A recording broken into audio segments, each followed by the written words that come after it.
예, 이제 성교육 팀장으로 있습니다. 학교나 기관, 교회 이런 곳에서 학부모와 학생 그리고 선생님들, 교육청 직원들, 여러 사람들을 대상으로 세대도 다양하고 그런 분들에게 성에 대해서 가르치고 있습니다. 제가 처음부터 굉장히 오래전부터 성교육 강사였던 건 아니고요. 우리 성도님들 대부분 아시다시피 제가 셋째 딸을 입양하면서 저는 이 입양 세계에 연계돼서 활동을 오랫동안 했습니다. 10년 넘게 입양이 무엇인지 알리고 입양이 왜 필요한 일인지 사람들에게 전하면서 실제로 많은 사람들이 저의 그런 활동으로 인해 아이를 입양하게 되었습니다. 그런데 제가 입양 세계에 들어와서 입양 부모로 살면서 이제 느낀 것은 무엇이냐면, 사실 보육원에 있는 아이가 새로운 가정을 만나서 부모 자녀 관계를 맺는 것은 굉장히 기쁜 일입니다. 그런데 그 이면에는 입양된 아이도 자기를 낳아준 부모와 헤어져야 하는 슬픔을 겪는 일이고요. 또 아이를 낳은 부모 입장에서도 자기 아이를 떠나보내야 하는 아픔을 겪는 일이라는 것을 보면서 굉장히 많은 청소년 미혼 부모가 발생한다는 것을 알게 되었습니다. 그래서 이렇게 입양 활동을 열심히 하다가 제가 그 다음 진로로 생각했던 건 청소년과 청년들을 만나서 준비된 성관계가 얼마나 중요한지, 그래서 그런 이야기를 같이 나누는 어른으로 살고 싶었기 때문에 이 성과 관련된 세계로 진입하게 되었습니다. 제가 이 분야에 전문 학위는 없지만 굉장히 많은 공부를 했고요. 저 역시 한국 사회에서 자란 50대 이상의 엄마로서 갖고 있는 한계에 많이 직면했습니다. 지금 현재 10대, 20대들이 갖고 있는 성에 관한 의식을 제가 따라잡을 수도 없었고요. 성은 굉장히 다양하고 광범위한 범위의 분야라서 공부할 게 너무 많아서 애를 쓰면서 고군분투했습니다. 또 우리 조 목사님께서 앞에서 얘기해 주셨듯이 성은 무척 예민한 주제입니다. 말 한마디 잘못하면 한순간에 매장되기 쉬운 주제고요. 그래서 단어 선택이나 또 제가 갖고 있는 관점을 계속 점검할 수밖에 없는 아주 예민한 주제였습니다. 이런 이야기를 1시간에 다 하라니 참으로 어려운 숙제를 내주셨습니다. 제가 한 6시간쯤 강의하면 여러분이 납득하기 쉽게 이 전체 그림을 그려드릴 수는 있습니다. 그런데 여하튼 저에게 주어진 이 시간 내에서 여러분과 이야기를 나눠보고 싶습니다. 화면을 좀 보면서 설명을 하겠습니다. 오늘 주제는 제가 내 이웃을 내 몸과 같이 사랑하라는 마태복음 19장 19절 말씀을 잡았습니다. 제가 왜 이것을 잡았는지 여러분이 아마 들으시면서 이해하실 수 있을 거라 생각합니다. 말씀드린 것처럼 성은 굉장히 광범위한 내용을 담고 있습니다. 먼저 성은 생물학적인 분야의 내용을 갖고 있어요. 그러니까 우리 몸을 알아야 되는 분야죠. 우리 몸, 사실 저 자신도 제 몸을 잘 알지 못했고 내 몸과 내가 사랑하는 남자의 몸이 어떻게 다른지 이해하고 파악하는 데 오랜 시간이 걸렸습니다. 이 몸을 이해하지 못해서 벌어지는 실수와 실패들이 청소년 청년들에게 많이 있습니다. 예를 들어 한 남자 청년이 저에게 이런 하소연을 했습니다. 자기가 교회에서 들어왔던 이야기가 몽정도 죄라는 얘기였다고 합니다. 몽정도 죄라는 얘기를 들으면서 어렸을 때부터 컸던 이 남자 청년은 자기에게가 갖고 있는 성적인 욕망에 대해서 끊임없이 저주하며 자기 몸을 학대하며 살았습니다. 몽정은 죄가 아니지요. 죄의 영역에 포함될 수 없는, 우리가 그저 갖고 태어난 우리 몸이 갖고 있는 현상입니다. 이렇게 제대로 설명해 주지 않은 것으로 인해서 많은 청년들이 성 이퀄 죄라는 생각을 가지고 교회 안에서 자라고 있는 것을 보았습니다. 사실 성은 그런 게 아닌데 말입니다. 성은 하나님이 남자와 여자가 서로 사랑하며 사랑을 나누라고 주신 굉장히 아름다운 선물임에도 불구하고 이렇게 성을 제대로 가르치지 않은 탓에 자기 몸과 또 상대방의 몸을 알아갈 그 기회를 놓치면서 우리 아이들이 자라왔던 것 같습니다. 또 성은 이렇게 몸만 알아서 되는 문제는 아니고 또 하나 우리의 마음도 알아야 하는 문제지요. 특히 몸과 마음이 함께 가지 않으면 성에서는 우리가 실패하기 쉽습니다. 이런 거죠. 내가 마음으로는 원하지 않는데 몸을 섞어야 된다고 한번 생각을 해봅시다. 그럼 굉장히 고통스럽죠. 여기 네, 끄덕끄덕 해주세요. 네, 마음은 없는데 몸이 접촉을 하는 것은 굉장히 불쾌한 경험이고 나아가서 큰 상처가 남습니다.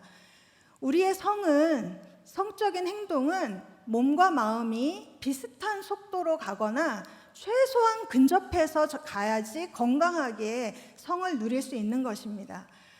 내 마음도 내가 모를 때가 많은데 남의 마음을 우리가 어떻게 알겠습니까? 그러니 남의 마음을 알기 위해서는 끊임없이 의사소통을 해야 되는 것입니다.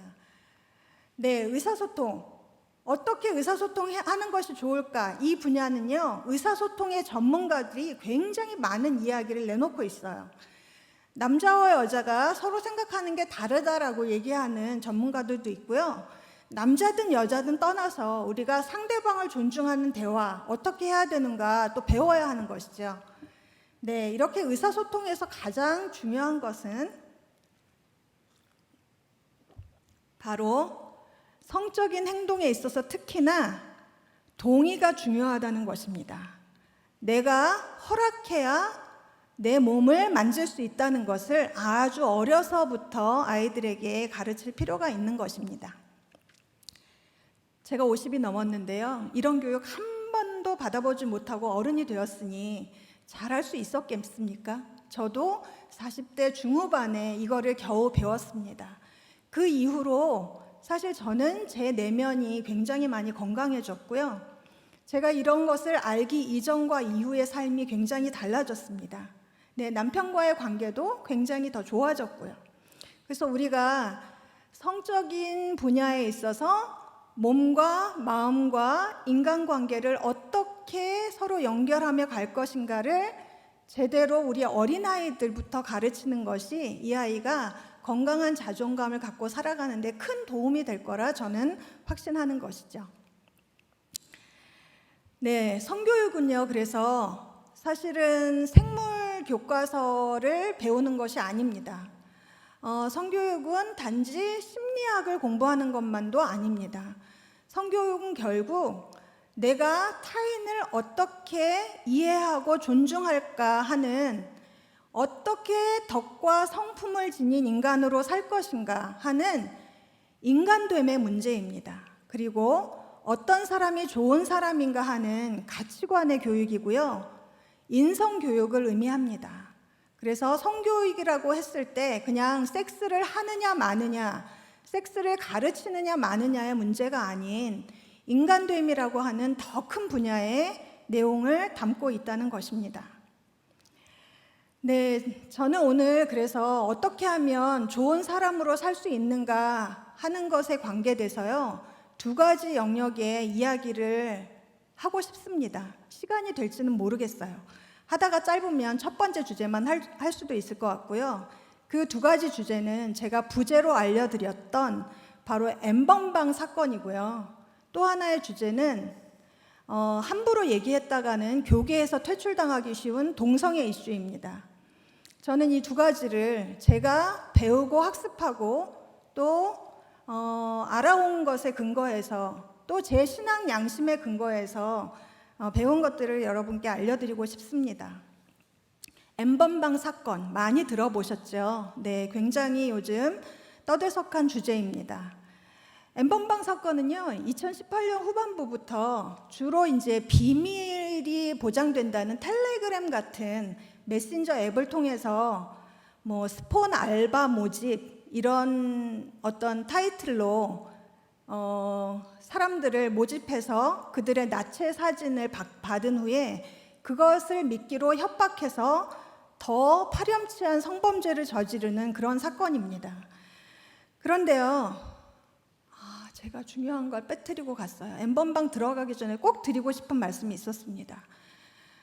여러분, 아이의 사생활이라고 하는 EBS 다큐가 있어요. 유명한 다큐인데요. 거기에 두 번째 이야기라는 책으로 나와 있습니다. 제가 많은 학부모들이 성교육에 관한 책을 하나 추천해 주세요 할 때 제가 그래도 손가락에 꼽을 만큼 추천해 줄 아주 좋은 책인데요. 아이의 사생활 두 번째 이야기.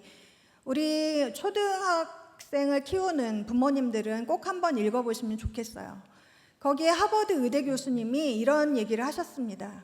섹스에 대해 의논할 수 있는 단 한 명의 어른이 되세요라고 저희 어른들을 격려하고 있는데요. 저는 이 구절을 읽고 저는 굉장히 큰 소망이 생겼습니다. 우리 딸들에게뿐만 아니라 섹스에 대해서 의논할 수 있는 교회의 어른이 되고 싶었고요. 이 사회의 어른이 되고 싶은 마음이 많았습니다. 여러분도 내 아이가 섹스에 대해서 의논할 수 있는 단 한 명의 어른이 되었으면 좋겠다라는 소망을 가지시길 바라고요. 특히 교회 학교에서 가르치시는 선생님들, 부모에게 얘기할 수 없는 그런 내용들을 교회 어른들에게 얘기할 수 있는 그런 분위기가 형성되면 참 좋겠습니다. 그러려면 여러분이 먼저 여러분의 성의식, 우리 어른들이 먼저 나의 성의식이 어떤가 좀 살펴보시면 좋겠는데요. 성의식이란 건 이런 겁니다.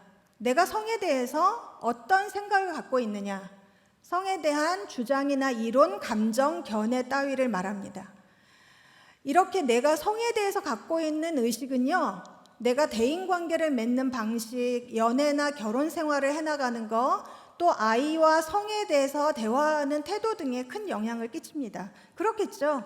내가 성에 대해서 부정적인 생각을 갖고 있는데 내 남자친구가 나를 사랑한다고 내 몸을 더듬는 거 절대로 좋아할 리가 없습니다. 내가 성에 대해서 갖고 있는 인식이 긍정적이어야 신체 접촉을 통해서 사랑을 나누는 게 얼마나 아름다운 것인지를 받아들일 수 있게 되는 것이잖아요. 그리고 나는 성에 대해서 어떤 생각과 느낌을 가지고 있는지 이 지금 방송을 듣고 계신 우리 어른 되신 여러분들이 좀 생각해 보셨으면 좋겠어요. 그리고 그 생각과 느낌의 뿌리는 어디인지 좀 깊이 숙고해 보시면 좋겠습니다. 제가 보니까 한국 사회에서 50년 이상 살아오신 여성들은 그냥 가벼운 성희롱부터 많게는 정말 심각하게는 성폭행까지 겪은 사례들이 참 많았습니다. 왜 그런 일을 많이 겪고 살았나 하면 그런 것이 그냥 일상적으로 용인되는 사회 문화였기 때문입니다. 그런 사회 문화를 바꿔보자고 요즘 10대, 20대들이 목소리를 높이고 있는 것입니다. 우리 때는 그런 일을 겪어도 얘기하지 않는 여성들이 훨씬 많았어요. 얘기하는 여성들도 있었지요. 그런데 얘기를 하는 여성보다 얘기하지 않고 혼자서 참고 감내한 여성들이 훨씬 많았으나 세상이 바뀌었습니다. 지금은 참는 여성보다 이야기하는 여성들, 용기 내는 여성들의 숫자가 늘었습니다. 세상이 변하고 있는 것이죠. 자, 성과 관련돼서 나에게 어떤 상처가 있다면 그 상처를 직면하고 풀어내시길 바랍니다. 그걸 위해서 전문가의 도움이 필요하다면 저는 기꺼이 전문가를 찾아가셔서 자신이 성에 대해서 갖고 있었던 내면의 상처들을 풀어내시기를 바랍니다. 또 현재 여러분의 성생활을 좀 돌아보시길 바랍니다. 부부로서 우리는 건강하게 부부로 잘 살고 있는가를 점검하시고 내 아이들에게 우리 부부의 모습이 어떤 영향을 끼칠까 깊이 생각해 보시면 좋겠어요. 제가 여기에 태도에 영향을 끼친다고 동그라미를 했습니다. 내가 성에 대해서 부정적인 의식을 갖고 있으면 아이가 어떤 질문을 해올 때 부정적으로 반응할 수밖에 없어요. 예를 들어 이런 거죠. 엄마 찌찌는 왜 그렇게 커요? 라고 했을 때 4살짜리 아이에게 벌써 조그만 게 까져서 이렇다 이렇게 나갈 수 있는 것입니다. 아이는 궁금해서 질문할 뿐인데 내가 성에 대해서 두렵거나 또 이것이 나쁘다고 생각하거나 부정적인 인식을 갖고 있으면 아이의 호기심 어린 질문에 부정적으로 대답할 확률이 높다는 것입니다. 그래서 아이와의 정말 원활한 대화를 위해서라도 내 자신이 어떤 성인식을 갖고 있는지 한번 살펴봐 주시길 바랍니다. 네. 이거는 넘어가고요. 이제 N번방으로 다시 돌아와서요. 이제 기사 제목인데요. N번방은 신종이 아니다 라는 기사 제목이 있었고, 처벌받지 않은 소라넷의 후예가 박사들이 됐다라는 기소 제목이 있었어요. 근데 이걸 잘 모르시는 분들은 굉장히 무슨 암호 코드 같은데요. 이런 것입니다. 제 기억으로는 1990년대 후반에 우리가 전화선을 통해서 처음으로 인터넷이란 곳에 접속을 하게 됐습니다. 맞나요? 제 기억이? 네. 자, 이렇게 인터넷이라는 온라인 세상이 만들어진 이후로 끊임없이 온라인 안에서 성범죄는 있어 왔어요. 우리나라 최초의 그 온라인 성범죄의 온상이 바로 소라넷이었어요. 들어보셨죠? 소라넷. 네, 이 소라넷은 그 안에 이 N번방에 버금가는 많은 성적인 기행들과 성범죄들, 또 미성년자 성매매, 뭐 가장 가볍게는 여성들의 나체 사진을 찍어서 올리는 이런 류의 성범죄가 일어나던 곳이었어요. 무차별적으로 거기에 올렸죠. 소라넷의 연간 회원이 100만 명이었습니다. 여성단체 쪽에서는 2000년대 초반부터 소라넷을 폐지해달라고 목소리를 높여왔지만 그 당시는 저를 비롯한 대부분의 우리나라 사람들이 별로 관심이 없었어요.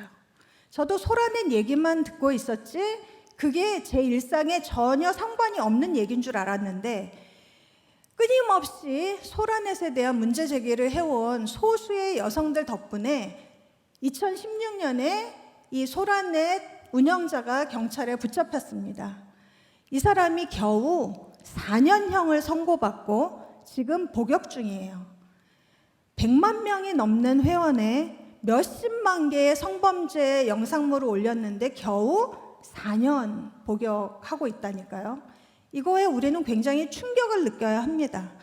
왜냐하면 불법적으로 촬영돼서 돌아다니는 그 영상이 내 것일 수도 있는 것입니다. 내 딸의 것일 수도 있는 것이니까요. 그래서 부모들이 이런 사안에 관심을 가져야 합니다. 이런 범죄가 강력하게 처벌돼서 뿌리를 뽑혔으면 지금의 N번방은 일어나지 않았어요. 그런데 그때 제대로 처벌받지 않은 후예들이 이 N번방의 박사들이 된 것입니다. 박사들이 왜 박사인지는 제가 잘 모르겠어요. 박사방이라고 부르더라고요. 네, N번방이라는 거는 뭐 굉장히 여러 다양한 방이 있었는데 그게 이제 무한대다 이래서 N번방이라고 부른다고 해요. 그런데 소라넷의 운영자가 잡힌 후에 이런 게 없어졌을까요? 천만에요. 그 다음으로 통로가 된 건 바로 우리가 잘 알게 된 일간베스트, 일베라고 부르는 온라인 커뮤니티로 이 사람들이 대거 이동해서 거기에 이제 여성들의 신체 사진을 막 올리기 시작합니다. 이 가해자들에게 물어봤어요. 왜 이런 짓을 했냐고. 참으로 어이없게도 이 회원 등급을 올리기 위해서 자기네가 이렇게 여성들의 불법 촬영된 신체 사진을 올렸다고 얘기합니다. 네. 이 일베에서 한참 이렇게 여성의 나체 사진이나 신체 사진이 올라갔죠. 그 다음에 또 여러분이 들어보실 법한 이름이 나오는데 바로 다크웹이라는 게 나와요. 손정우라고 들어보셨죠? 손정우가 뭐 때문에 유명해졌냐면 이 사람이 아동 청소년을 이용한 음란물 동영상을 운영하던 운영자인데, 글쎄 그 아동 청소년을 이용한 음란물이 22만 건인가 정도 올라갔는데요. 돈을 몇 억을 벌었어요. 이걸 이용해서. 근데 형량은 1년 6개월 나왔어요. 최종. 그래서 1년 6개월 처벌받고요. 석방됐어요. 근데 이 사람을 미국에서도 똑같은 범죄로 자기네한테 보내달라는 요청을 해왔어요. 근데 어떻게 됐어요? 어떻게 됐죠, 결과는? 네, 우리나라 법원이 미국으로 송환하는 걸 거절했어요. 그래서 지금 석방대에 있습니다. 자, 이 사람, 이렇게 끔찍한 범죄를 저지르는 사람을 왜 이렇게 낮은 솜방망이 처벌을 하느냐 살펴보니까 법원의 얘기는 굉장히 다양하지만 똑같아요. 이런 거예요. 초범이니까, 나이가 어리니까, 장래가 촉망되니까, 결혼을 했으니까, 반성하고 있으니까, 이런 것으로 우리 아이들을 이용한 음란물을 올린 사람에게도 겨우 1년 반 정도의 처벌분이 나오지 않는 것이 대한민국의 현실입니다.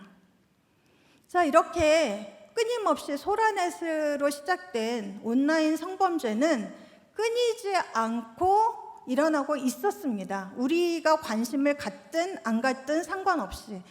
그런데 이렇게 온라인 성범죄가 이제 우리 귀에도 들려오기 시작했지요. 이게 보통 일이 아니라는 것을 평범한 우리도 알게 되었습니다. 저 같은 사람도 그전에는 몰랐지만 이제는 이런 사람들 강력 처벌해 달라고 하다못해 청원에 동의하기도 합니다. 청와대 청원에, 국민청원에 서명을 합니다. 자, 이런 현실에서 여전히 우리 아이들도 이런 대열에 합류하고 있진 않은지 살펴봐야 할 때가 온 것입니다. 남의 신체를 몰래 촬영하고 그 몰래 촬영한 동영상을 자기만 볼 뿐만 아니라 친구들과 돌려보고 또 모르는 사람에게 공유하고 이런 것이 하나의 놀이문화로 자리 잡고 있는 것이 대한민국의 현실이에요. 지난 5월 달에 경찰이 N번방 관련 피의자야 500명이 넘게 이제 피의자를 잡아들였어요. 그 사람들을 분석해 봤더니 20대가 약 40%고요. 10대도 30%가 넘었어요.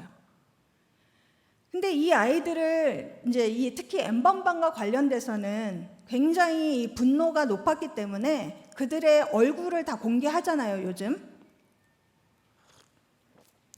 그 남자 가해자들의 얼굴에 이렇게 가해자가 될 법한 어떤 힌트라도 보실 수 없지요. 그냥 우리 옆에서 착한 이웃으로 살아갈 법한 그런 아이들입니다. 착하고 순하게 보이는 그런 아이들이 어쩌다가 여기까지 가게 된 걸까요? 성폭력이라는 성범죄는 가해자의 성별을 따지지 않아요. 여성도 물론 성폭력 가해자가 될 수 있고 실제로 가해자도 나옵니다. 그런데 성범죄의 대다수는 남성이에요. 그거는 제가 남성을 혐오해서 그런 게 아니라요. 현실이 그렇습니다. 그렇다면 우리 부모님들 여기서 고민을 해보셔야 돼요. 우리의 아들들은 왜 어쩌다 저렇게 N번방의 가해자가 됐을까? 내 아이는 안전할까? 내 아이는 그렇게 되리란 보장이 있나? 우리 아이는 교회 다니니까 신앙이 있으니까 안전할까요? 인터넷은 이제 아이들의 놀이터가 되었습니다. 이제 어떤 아이에게도 인터넷 접속하지 말라 말할 수가 없어요. 왜냐하면 아이들은 학교와 학원으로 숨 쉴 틈 없이 꽉 짜여진 일정을 삽니다. 유일하게 인터넷 공간에서 아이들이 친구를 만나고 그 안에서 놀이터를 발견하게 되는 것입니다. 이게 그냥 어쩌다 보니 21세기의 현실이 되어버렸어요. 그래서 인터넷을 하지 말라고 할 수도 없는 상황에서 우리는 부모들은 어떻게 하면 아이들을 잘 키울 수 있을까요? 저의 고민이기도 합니다. 여기서 잠깐 우리가 좀 구별해서 살펴봐야 할 개념들이 있어서 말씀을 드리고 싶어요. 여러분, 야동이란 단어는 우리가 쉽게 씁니다. 우리 아이들도 써요. 너 야동 봤지? 아이, 이놈 또 야동 보네? 이렇게 아무렇지도 않게 대화를 합니다. 야동은 야한 동영상의 준말이죠. 야한 동영상, 준말인데 야동이에요. 우리는 야동이란 단어를 쓸 때 깊은 죄의식을 갖고 쓰지 않아요. 그냥 야동은 누구나 볼 수 있는 문화 정도로 인식이 되었어요. 그런데요, 야동은 음란물인가요? 음란물이라는 단어를 쓰는 건 야동이라는 단어를 쓰는 것과 사뭇 다르죠. 괜히 음란물이라는 단어를 쓰면 뭔가 잘못된 걸 보고 있는 듯한 느낌을 주는 단어입니다. 그러면 또 하나 퀴즈를 내드릴게요. 여러분, 불법 촬영물은 음란물일까요? 불법 촬영물이 야동이 될 수 있습니까? 아닙니다. 불법 촬영물은 음란물도 아니고 야동도 아니에요. 음란물이 왜 아니냐면, 여러분, 음란물은 영어로 포르노그래피라고 불러요. 포르노그래피의 원뜻은 돈을 벌기 위해서 연기를 하는 사람들이라는 뜻이래요. 돈을 벌기 위해서 연기를 하는 사람들. 그러면 포르노그래피는 시나리오가 있고 배우와 영화 감독이 있어서 그냥 연기를 하는 것입니다. 그걸로 돈을 버는 거예요. 여러분, 우리나라는 포르노그래피 제작이 불법이에요. 우리나라는 할 수 없어요. 그렇다면 우리 아이들이 보고 있는 포르노그래피는 어디서 온 걸까요? 우리 부모님들 이걸 생각해 보셔야 해요. 내 아들이 보고 있는 야동이라는 것의 실체는 무엇인가? 저는 그거는 좀 아이들과 대화해 보셔야 된다고 생각합니다. 불법 촬영물은 절대 음란물로서 사용하면 안 됩니다. 그렇죠? 불법 촬영물은 그 찍힌 당사자의 허락을 받지 않았으니까요. 상대방의 동의를 구하지 않는 행동은 뭐라고요? 인권 침해고 범죄입니다. 그래서 불법 촬영물을 음란물로 소비해서는 안 된다는 것을 우리 어른들이 분명히 인식하고 있어야 하고요. 음란물은 특히 음란물 중에 우리나라 사람이 등장하는 음란물은 없습니다. 왜냐하면 포르노그래피 제작 자체가 불법이니까요. 그렇다면 아이들이 우리나라 사람이 등장하는 야동이라는 걸 보고 있다고 할 때 그것이 어디서부터 온 것인지 우리 어른들이 최소한 그거는 좀 알고 있어야 하지 않겠습니까? 그래서 제가 부모님들께 이런 얘기를 드리는 것입니다. 온라인 세계를 부모들은 아이들을 따라갈 수가 없어요. 왜냐하면 저만 해도 나중에 인터넷을 배워서 알게 된 사람인데 요즘 아이들은 어떻습니까? 태어나자마자 인터넷을 접하는 아이들이고요. 요즘 아이들이 하도 어렸을 때 스마트폰을 넘겨버릇해서 처음 책을 읽을 때도 이렇게 넘긴다 하더라고요. 네, 이렇게 인터넷 원주민으로 태어난 우리 아이들과 이주민으로 살아가는 우리가 서로 만나려면 우리가 더 많이 노력해야 된다는 것입니다. 네, 이 차이를 아셨죠? 그 다음에 여러분, 다음 단어들을 혹시 들어보신 적이 있나요? 몸캠 피싱, 지인 능욕, 딥페이크 영상, 이런 거 들어보셨나요? 이 말들을 10대, 20대들은 잘 알 거예요. 몸캠 피싱은 좀 이해할 수 있죠. 여러분, 보이스 피싱 들어보신 것처럼 몸캠 피싱은 이런 거예요. 아까 제가 N번방 설명할 때 우리 텔레그램 같은 곳에서 스폰 알바 모집 이런 거 해가지고 당신의 나체 사진 찍어 보내면 얼마를 주겠습니다라는 피싱을 하는 거예요. 너 몸을 찍어서 보내라. 몸을 찍어서 보내라 하고 꼬드기는 거죠. 그 다음 지인 능욕이라는 단어 들어보셨습니까? 네, 우리 영상으로 보고 계신 분들 아시는 거 있으면 끄덕끄덕 해주시고요. 옆에 혹시 10대 아이가 있거든 모르면 물어보세요. 지인 능욕 이런 것입니다. 어떤 음란한 사진 같은 것에 내 지인의 얼굴을 합성하는 거예요. 이 지인이 제3자가 아닌 엄마일 수도 있고요. 여동생일 수도 있고요. 사촌 여동생이기도 해요.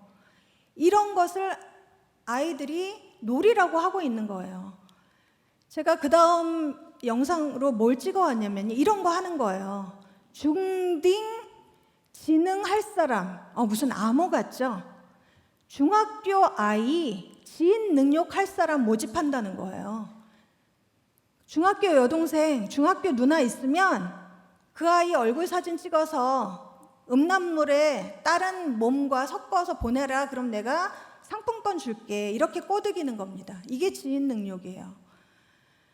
딥페이크 영상물은 어떤 거냐면 지인 능력은 그냥 하나의 이미지일 수 있어요. 사진일 수 있는데 딥페이크 영상물은 아까 말씀드렸던 포르노그래피 영상물이에요. 거기에 연예인, 여자 연예인 얼굴을 갖다 넣거나 내 여자친구 얼굴을 갖다 넣거나 해서 마치 우리 엄마가 내 여자친구가 저런 포르노그래피를 찍은 것처럼 해서 그거를 유통시켜서 돈을 버는 것입니다. 네, 저 이런 거 하나도 모르는 사람이 있는데요. 제가 이 세계에 들어와서 이런 거 알면서 얼마나 괴로웠겠어요. 너무너무 고통스럽고 이런 것을 아는 것만으로도 그만두고 싶었습니다. 차라리 몰랐으면 할 때가 너무너무 많았어요. 근데 이런 것을 우리 아이들이 놀이라고 하고 있고 문화라고 즐기고 있는 것이에요. 제가 말씀드렸듯이 우리나라는 포르노그래피 제작이 자체가 불법이에요. 그래서 아이들이 포르노라고 보고 있는 것은 대부분 포르노가 합법인 나라에서 찍은 것을 다운로드 받거나 불법으로 전송받거나 한 이런 것들이 대부분일 거예요. 자, 지금부터 제가 보여드린 이 동영상은요, 호주는 이 포르노그래피가 합법인 나라예요. 이게 호주에서 만든 공익광고입니다. 공익광고. 공익광고 뭔지 아시죠? 그냥 모든 사람이 볼 수 있는 공익광고인데 어떤 내용이냐면 저기 지금 화면에 벌거벗고 있는 것처럼 보이는 남녀가 포르노그래피 배우예요. 저기는 이제 합법이라고 그랬으니까 저 배우들이 공익광고를 찍은 거예요.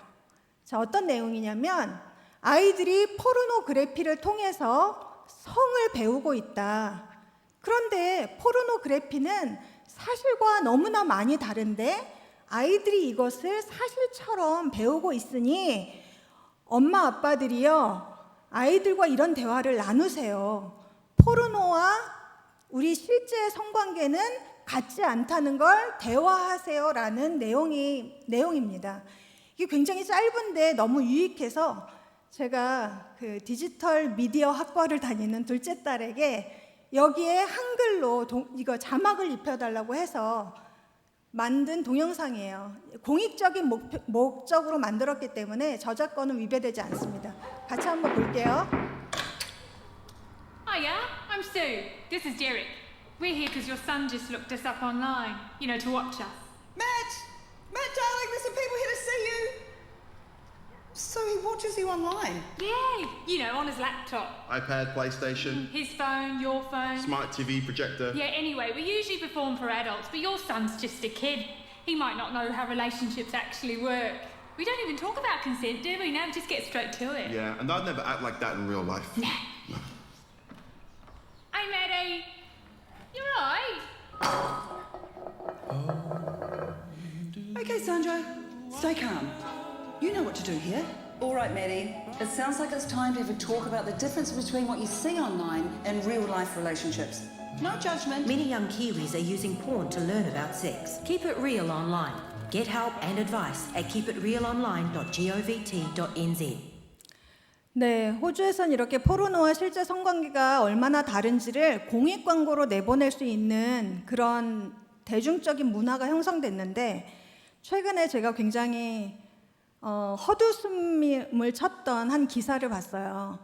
어떤 이제 고등학교에서는 피임법 이런 것도 실제 교육 과정에 들어 있거든요. 그래서 그 보건 선생님이 아이들한테 바나나를 갖고 오라고, 나는 콘돔을 준비할게, 이걸 한번 실습해 보자고 준비물을 내줬는데 학부모 한 명인지 학부모들인지는 모르겠지만 학부모가 아이들한테 성관계 하라는 거냐 이렇게 항의를 격하게 해서 결국 그 수업도 못하게 됐고 교육청에서 조사를 하겠다고 그랬대요. 아이들은 차라리 바나나와 콘돔을 가지고 학교에서 배우는 것이 낫지 몰래 음지에서 아이들은 볼 거 다 보고 있거든요. 저는 그 선생님이 갖고 있었던 좋은 선한 의도가 한 학부모의 그런 항의로 인해서 매장되는 것을 보면서 정말 헛웃음이 났어요. 저도 그런 공격을 받을 때가 있습니다. 성관계에 대해서 얘기를 하면, 아이들과 얘기를 하면 성관계를 하라는 얘기냐 이렇게 오해를 하세요. 성관계를 하라는 게 아니잖아요. 성관계를 하라고 가르치는 것이 아니라 성관계는 반드시 준비해서 해야 된다는 것을 어른들이 가르쳐야 한다는 얘기를 그렇게 곡해해서 받아들이시는 분들이 계시더라고요. 자, 이렇게 온라인에서 아이들은 자기 나름대로의 성의식을 가지고 나름대로 탐구를 하고 관점을 세워갑니다. 남의 몸을 몰래 촬영하는 것이 문화로 정착되는 현재 우리 아이들, 그냥 이것을 하나의 장난이요 놀이로서 인식하고 있는 아이들, 어떻게 하면 우리가 제대로 된 성에 대한 인식을 아이들에게 가르칠 수 있을까요? 보통 우리 남자아이들에게 이렇게 얘기합니다. 아유, 남자아이들이 어떤 잘못을 할 때 저는 이제 딸만 키워서 그런지 잘 모르겠는데 이렇게 얘기 많이들 하시더라고요. 사내 자식들이 다 그렇지. 그래서 웬만한 폭력이나 장난은 그냥 사내 자식들은 그런 것이라고, 남자는 그렇게 폭력적인 성격을 타고난다고 관대하게 봐주는 것을 옆에서 많이 보았습니다.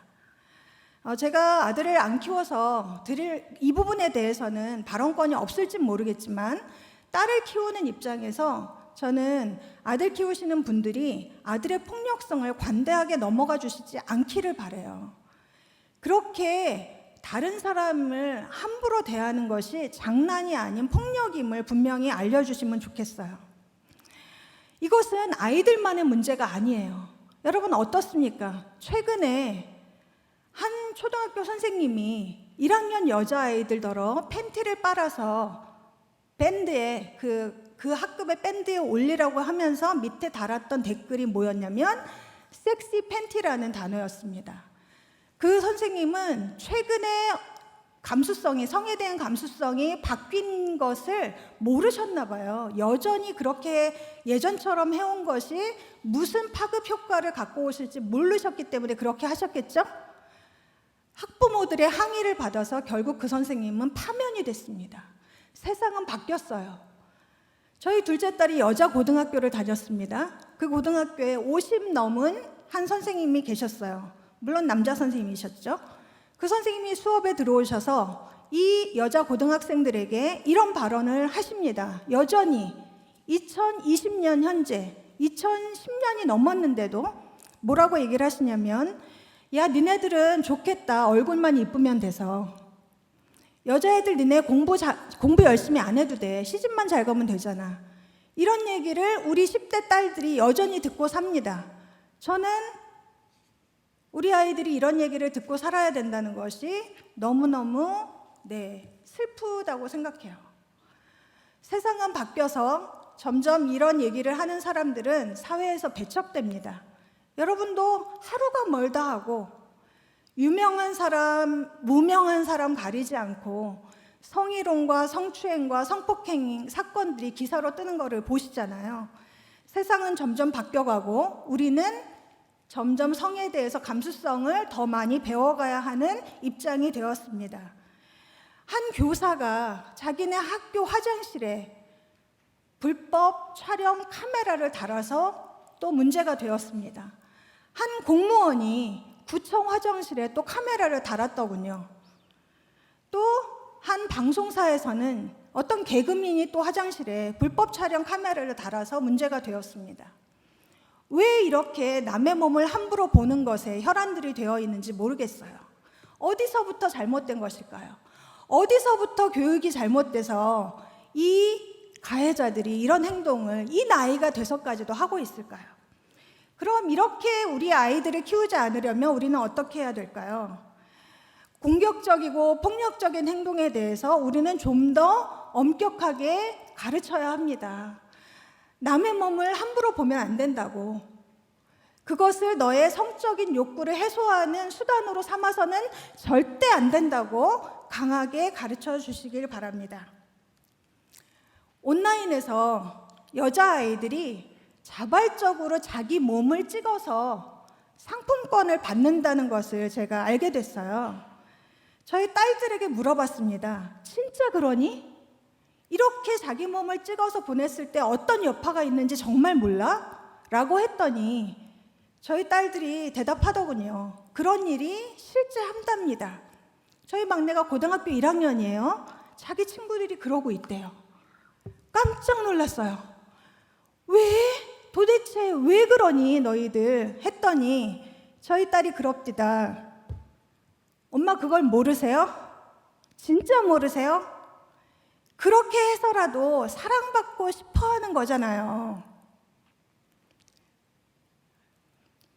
네가 예쁘다. 널 정말 사랑해. 너의 몸을 내가 좋아해. 라는 얘기를 듣고 싶어서 그런다잖아요.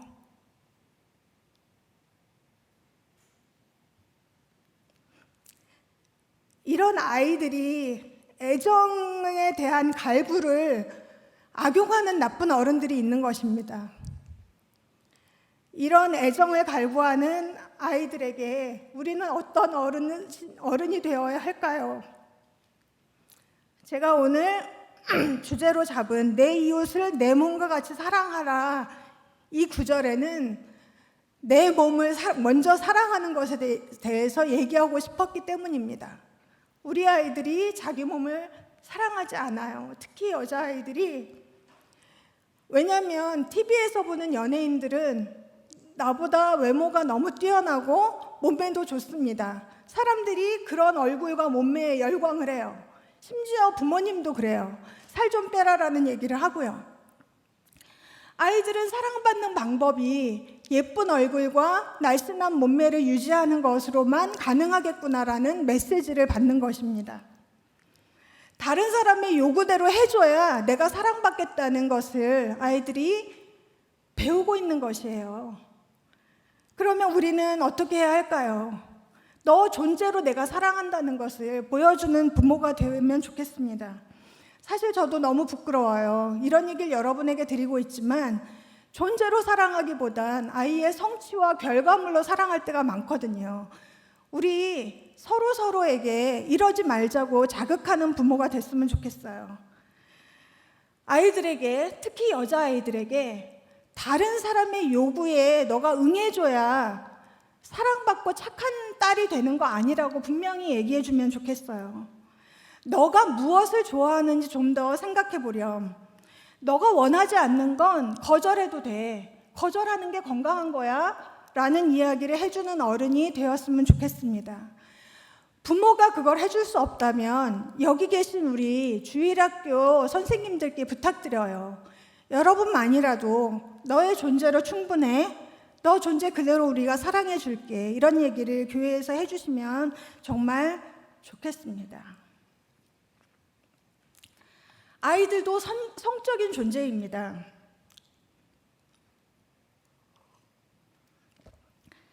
성적인 존재라는 말은 아이들더러 성관계를 허용하라는 말이 아니에요. 제가 거듭거듭 말씀드립니다. 성적인 존재가 된다는 것은 성관계를 한다는 의미가 아니에요. 우리는 모두 다 사랑받고 싶어하는 존재들입니다. 우리는 따뜻한 접촉을 통해서 내가 사랑받고 있는 것을 확인받고 싶어하는 그런 사람들이에요. 그게 바로 성적인 존재라는 의미입니다. 아이들도 그렇습니다. 부모인 우리는 우리를 통해서 사랑하고 사랑받는 게 얼마나 아름답고 좋은 것인지 아이들에게 알려줍시다. 어려워도 할 수 없어요. 우리뿐이 이것을 알려줄 사람이 없으니까요. 인터넷에는 다음 PPT로 넘어갈게요.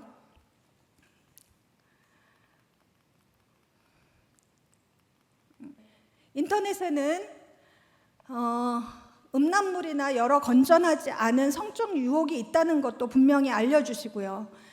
여기 두 번째 나온 성은 프라이버시임을 가르쳐라, 이 부분은 뭐냐면요, 남의 프라이버시도 침해하면 안 된다는 것이고 너의 프라이버시도 존중할 줄 알아야 된다는 것을 말하는 것입니다. 그 다음에 이성과의 사랑에 대해서도 이야기를 나누시면 좋겠어요. 우리 부모된 우리는 이성과의 사랑에 대해서 얘기할 아주 적합한 주체들이잖아요.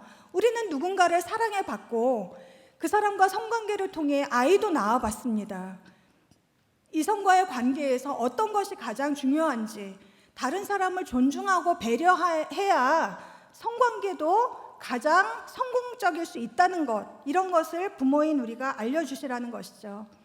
또 하나, 가능하다면 사춘기 이후의 아이들과는 계획 임신, 그러니까 준비된 임신을 하는 것이 얼마나 중요한 일인지, 또 더 나아가선 아이를 책임질 수 없다면 피임을 해야 된다는 얘기를 해주시고, 피임은 자기가 원하지 않는 임신으로부터 자신을 보호할 뿐만 아니라 성매개의 감염 질환으로부터 너의 몸을 보호하는 것이라는 이런 얘기까지 우리 부모들이 해주면 좋겠습니다. 상대방이 거절하는데도 밀어붙이는 건 남자다운 게 아니라는 것을 얘기해 주십시오. 그것은 남자다운 게 아니라 폭력이라는 것을 가르쳐 주시기 바랍니다. 성관계는 책임을 질 수 있을 때 준비하고 해야 되는 것임을 분명히 알려주세요.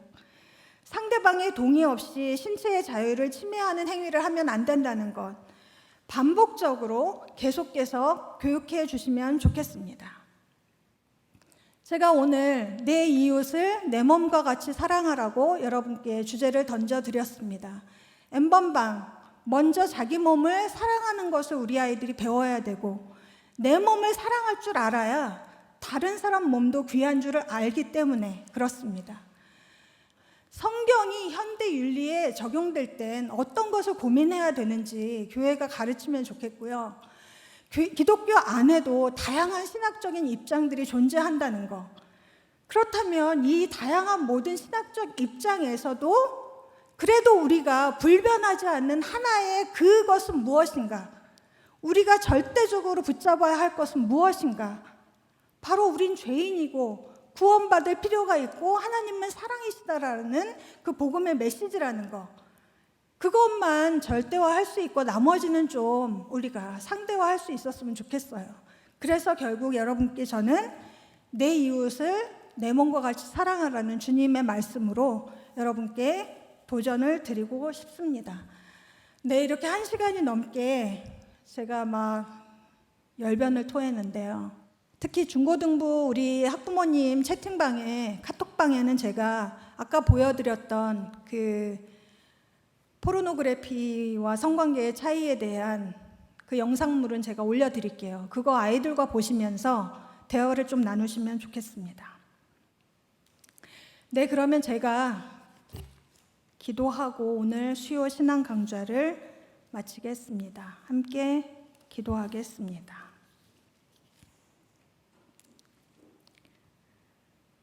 사랑이 한량 없으신 우리 아버지 하나님, 저희의 어떠함에도 불구하고 언제나 받아주시고 품어주셔서 감사합니다. 오늘 내 이웃을 내 몸과 같이 사랑하라는 말씀을 붙들고 현재 저희가 처한 상황을 바탕으로 그 말씀을 살펴보았습니다. 이웃을 잘 사랑하기 위해서라도 우리 아이들이 자신이 하나님과 교회 공동체, 부모와 친구들의 사랑을 받는 존재임을 기억하게 해주십시오. 그리고 남자와 여자가 서로를 하나님의 형상으로 존귀하게 여길 수 있도록 우리를 변화시켜 주십시오. 나와 다른 사람을 존중하고 배려할 수 있도록 우리가 그리스도가 죽기까지 사랑한 그 사랑을 깨닫게 해주십시오. 우리가 다른 사람을 용납하고 받아들이는 모습을 보고 세상 사람들이 우리가 그리스도께 속하였음을 깨닫게 하여 주십시오. 하나님, 주님의 위로하심과 긍휼하심으로 혼란스러운 이 나라를 불쌍히 여겨주시길 바랍니다. 오늘 저녁에 이 시간을 주님께 온전히 올려드리며 예수님 이름으로 기도합니다. 아멘. 감사합니다.